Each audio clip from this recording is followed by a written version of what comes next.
Welcome to episode number 86 of the Beyond Social Media Show, the podcast for marketing, advertising, public relations, and communications professionals. We're recording live today on Google Hangouts on Air. It is March 7, 2015. I am David Erickson, your co-host. You can find me at D-Erickson on Twitter. My blog is e-strategyblog.com. I'm the VP of Online Marketing at Karwowski and Courage Minneapolis Public Relations Firm. I am with my co-host here, BL Ochman. You can find BL at What's Next on Twitter. She is the CEO of Maximum-Plus.com and writes for Ad Age. You can find us on the show at BeyondSocialMediaShow.com. We're on Twitter at BS Media Show. Subscribe to our email newsletter so you don't miss episode and get all the show notes and exclusive content at BeyondSocialMediaShow.com/newsletter. Our format is we start with the worst. We follow that up with the best things that happen in online communications. We talk about some shiny new objects we're enamored with. We wrap it up with some stats you'll want to know next week, a programming note next week. We will be starting an hour earlier, so that's 10 a.m. Central, 11 a.m. Eastern. We just, our schedules conflict, so we're going to have to bump it up an hour earlier, so make note of that. Just for the 1 week, then we'll be back. Yep, we'll have that in the event for invite for next week, but then we'll move back to our regularly scheduled programming. Let's start it off, BL. What was the worst that happened last week? Well, there were a number of things that happened last week that really were kind of crummy, but I think ISIS threatening Twitter co-founder Jack Dorsey for deleting their accounts was really just heinous, and the post was uploaded to a site called Just Paste, which is frequently used to disseminate ISIS propaganda, and it had a picture of him in crosshairs of a rifle, and it says, "Your virtual war on us will cause a real war on you." And they had to report that to the authorities, and hopefully that's just a big bunch of bluster. Yeah, you would hope so. I mean, you'd think so. I mean, it is. It is hard to get to somebody in the United States, more harder than it is than if we were living in the region, obviously. But that's scary. Well, it's not impossible, But Speaking of bluster, as a public service, every once in a while, when the spirit moves me since 2009, I've been taking a look at Twitter bios to see who's calling themselves a social media guru, and other terms like it, guru ninja, superstar. There's a few who call themselves social media whores. It's quite a remarkable thing. And when I first started it in 2009, there were like 8,000 people using these terms. And at the present moment, I found 157,355 with names like social media guru, ninja, whore, star, superstar, expert, influencer, enthusiast, wonk, specialist, trainer, and there were 90,000 who were social media marketers. You would think by now that this would have sort of calmed down. And so, I'm not a math expert, and that's a very unscientific study. However, it appears to me that very soon everyone on Twitter will be a social media expert, self-proclaimed, of one sort or another. Well, I have always said I don't have a problem with the word expert. It depends on whether you've earned it or not. But after spending 20 plus years doing online marketing, I do have some expertise. There is you can argue about the etiquette of calling yourself an expert and whether that's an un-Minnesotan thing to do, right? But it's the type of thing that people search for when they're looking for that expertise. They look for a social media expert. I seriously doubt anybody looks for social media whore, though. But this came about, I decided to update it because last week on Ray's Lunch Bunch, Ray Hills' show, where I'm a member of the panel, we were talking about, are you an expert? What do you call yourself? How do you define expert? And I said, I should go update that list again. So just went and took a look at it, and I thought, we all thought that there would be fewer than there had been in the past, but nope, not true. Well, I've got a one to follow on your ISIS one. There's another ISIS bit that I came across last week. Jennifer Anniston Bud Light and secret deodorant ads are preceding ISIS videos on YouTube. So this is from a CNN Money story by Lori Segal, as the reporter on this. There are ads that Jennifer Aniston sponsors a vino, and Bud Light and Secret that have been having pre-rolled ads before ISIS recruiting videos on YouTube. Now, it's probably the result of programmatic buying, right? I'm sure nobody picked out these videos to run pre-rolls in front of. But the question is, how are ISIS videos even on YouTube?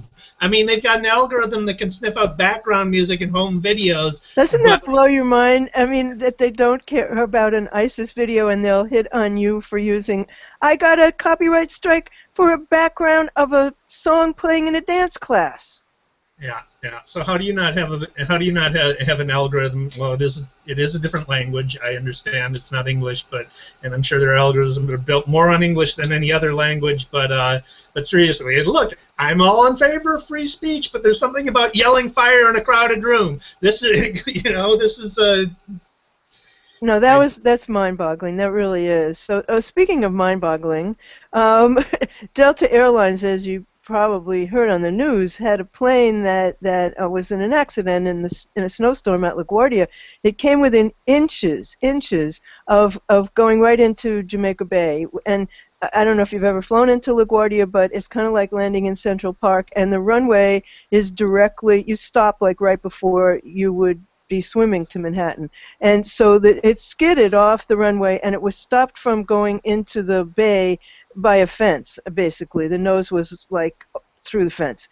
And so what does Delta Airlines tweet? Flight 1086 Atlanta to LGA exited the runway this morning. Yeah, you could say that. Is that the worst PR speak you've ever heard?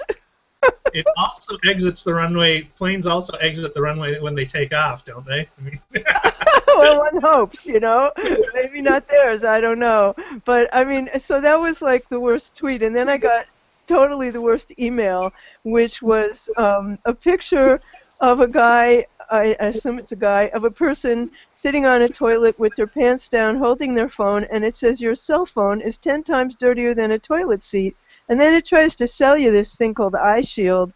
It didn't make me want one. I don't want one, do you? No, but it's fact-based. It is dirtier than a cell phone. I think there's been studies done before on this, and there's been studies done on people using their mobile devices in the bathroom on the toilet. So. Oh, please. People do that all the time. They do that all the time. I don't know what the people they're talking to think when they hear the flushing of the toilet. I mean, who are you talking to? I hear people conducting business calls. Well, anyway, those were the two of the worst things I've seen in a long time. Hi, Sarah. Hi, Ray. Comment tracker's working this week, and we welcome your questions, comments, and we can feature them because we can actually see them for a change. So, what else you got, Dave? So I hit the tipping point or the breaking point, and I had to do a little rant on my blog this week on subject line abuse for emails. Oh my God. So.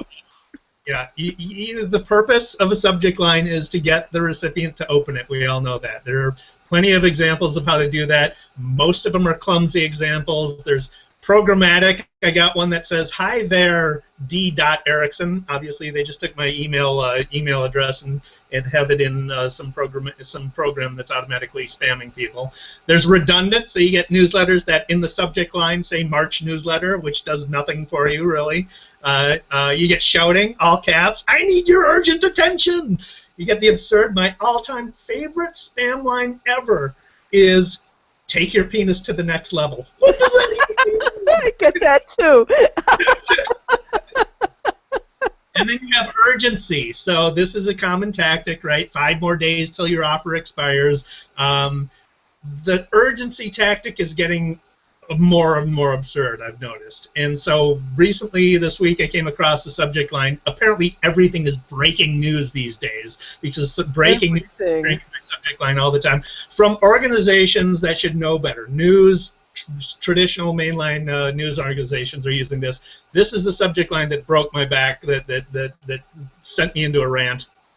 Breaking, all caps. Chief Justice gives no indication of ruling in King oral argument. So this is obviously the story about Obamacare in front of the Supreme Court. So breaking is no news. What you're telling me is there's no news to report, and it's breaking. So what the hell? Yeah, so that's my rant. Okay, well, I have a little one for you, too. I mean, I actually got an email with somebody pitching me about something that I'm not going to discuss.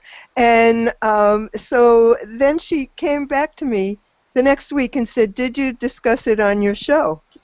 And I said, "Oh, you mean you didn't go to the blog or watch the show or look at the timestamp? Well, gee, that's too bad. You'll have to do that." Huh?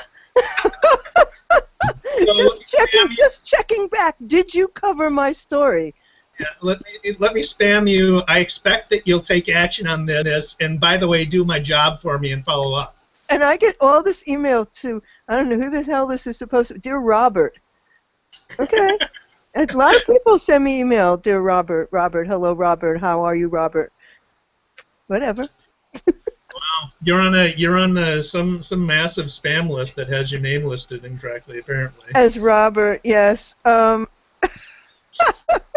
Ray says, okay, Ray. I get them also.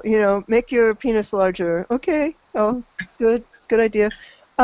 So we would like to encourage you all to subscribe to our newsletter, because in the newsletter we include content that we don't have time to cover on the show, and some awesome things that we come across, and a moment of joy from each of us.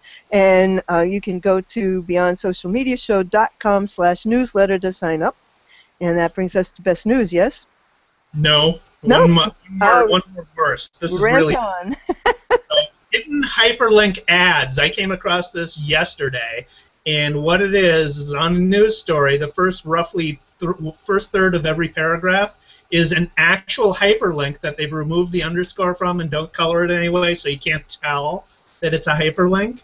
And so a lot of people, myself included, highlight blocks of text to make it easier for you to read and stuff.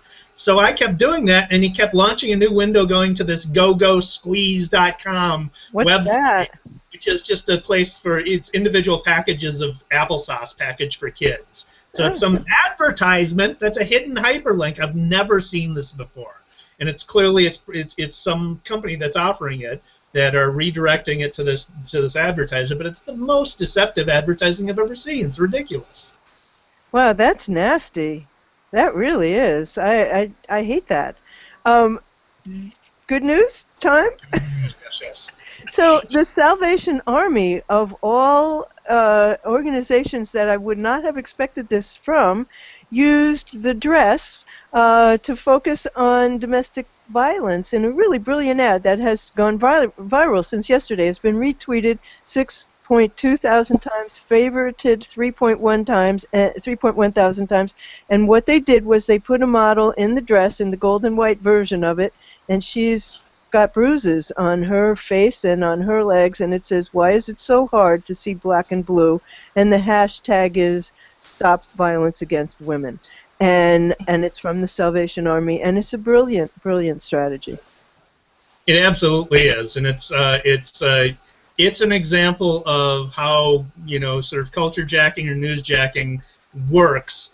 When nobody's going to mind that, nobody's going to criticize that. The message is obviously a positive one, or they're getting across an important issue. So, and a clever way of doing it too. So. Well, I was at a conference one time where we were discussing nonprofit advertising, And it turns out, like, among the audience, the most hated ad, apparently in history, is that one on the Wings of an Angel from the ASPCA, where you feel like if you can't adopt every animal on the planet, you just better slit your wrists. You know, everybody said, every time I see it, I like have to turn the TV off, and it's on all the time. And people want to know solutions. People want to know actions that are positive. People don't want to be made to feel horrible. And in this case, you know, this is clearly a very serious and horrible issue, but it was done with a light touch. And, you know, absolutely brilliant. So I came across an article. This is very interesting from New Scientist. Is the publication. Hal Hodson is the reporter, and it's talking about fact-based search rankings. So, I mean, we'll have a link in the show notes. The beginning of the article is a little bit the explanation of Google's page rank, and they're using of links to determine where to rank a piece of content in the search results is a little simplified, but nevertheless, it's algorithm that will count the number of falsehoods within a page. So it's based on, it's called the knowledge-based trust score, and it draws from content from Google's knowledge graph, which is a database of facts, basically, that Google has been collecting over the years. We know that there are hundreds of ranking factors for search visibility. Among them are content quality indicators, so this is definitely among those. So marketing claims that are false need to be careful about that, and then Fox News is really going to suffer. Their search rankings are really going to suffer. One hopes. We have a question here. Is there an RSS Atom link or URL as an alternative to the email newsletter? No. Well, we'll get one. There's not. There's not for the email newsletter. You can subscribe to the blog, but there's an RSS feed for the blog. But I have one for my. Okay, we'll work that out. In a story in Adweek from Justin Lafferty, Twitter is now allowing you to embed videos on your website that originate on Twitter, and brands and media partners can deliver content to fans. You can showcase anything that you would like in a video and highlight that on your website, and you know, it's available through Twitter's iOS. You can upload them through iOS and Android, and then there's a Twitter partner called Amplify, very interesting looking company, and they provide some of the back end for it. Very cool. That's sort of shiny new stuff. Should we actually go on to shiny new stuff? No, because I have more news. So this week, Bradley Horowitz confirmed that, Dave, you've got a bunch of feedback, confirms the rumors saying that changes are coming in Google+, but in Google's usual manner doesn't say what or when. And this media frenzy immediately declares Google+ is splitting up, Google+ is dead, and, you know, an example of this kind of poorly sourced, totally incorrect post in the aptly named Hypebot says that photos have been separated from Google Plus and everything else will now be in the stream. No, wrong. Just wrong. That just didn't happen. And Google this week updated its Android Hangouts app to version 3.0, and it integrates Google Plus contact information, and it makes some other minor usability tweaks. And also this week, circles are now incorporated into the new contacts feature being rolled out in Gmail accounts, and that indicates that circles aren't going anywhere anytime soon. So, you know, people just need to relax. That's all. Everybody loves to say Google Plus is finished. Google Plus, and it's not. It's here. It's reorganizing from the inside. They just brought in a big gun to run it, and you know, stay tuned. You don't have the answers yet. But they also did something else that's really kind of cool this week, and Google introduced their local guides program. It's a Google Maps apps reward, so you can become a guide by posting a certain number of quality reviews. and then you will get all kinds of benefits from Google, like being able to be in communities and go to different events in your area, and they're going to include you in a Google Guides directory, and you have to have over 200 reviews. And so what does this mean to business? It means you better make your page easy to review, because more people are going to want to write reviews because they're going to be rewarded. And since Google sells advertising, it behooves them to make the program good, and having lots of reviews is going to help your search ranking. So the source of the article was Small Business Trends, and then I went and looked at the program, which we'll include a link to on Google. Pretty cool. Very cool. Very cool. That does bring us to shiny new stuff. Go ahead, Dave. All right, I just got one this week. It's an app I sort of rediscovered while I was at the airport trying to kill some time. I've been using it quite a while, actually. Analytics app. It's analytics with a K rather than a C, because obviously the domain was probably taken. So it's an iOS app for Google Analytics. So you hook it up with your Google Analytics account, and you can import up to 8 websites via a single analytics account. And it's just a beautifully designed app, so it displays the data in very visual formats, easy, at-a-glance, quick understanding of how your websites are doing based on your Google Analytics in the app. And you can create an infographic from the app using your analytics data. So it could be a reporting vehicle as well for clients. Analytics is a little complicated. Dave, you have terrible feedback. Analytics is a little bit complicated, and I sat in on a Google course this week on analytics, and I feel a little bit better about it, but you clearly are an expert. Zara Altair says people just need to relax. It's true, and she said she's been allaying fears all week and used practically the same words. And when this happened, I mean, on one post from a Google hater I won't mention, I said it's not my job to defend Google. Say whatever you want about it. Because he tried to put it on my timeline. I don't want it on my timeline. And Ray Hill says it's a wise move on Google's part to include circles into contacts, and the new contacts are great. I haven't had it in my Gmail yet. I'm hoping it'll turn up soon. And Ray also asked a question that I don't exactly know the answer to, but maybe you do, Dave. The advantage of uploading videos to Twitter and then embedding them on your site? You can send people to your Twitter stream, for one thing.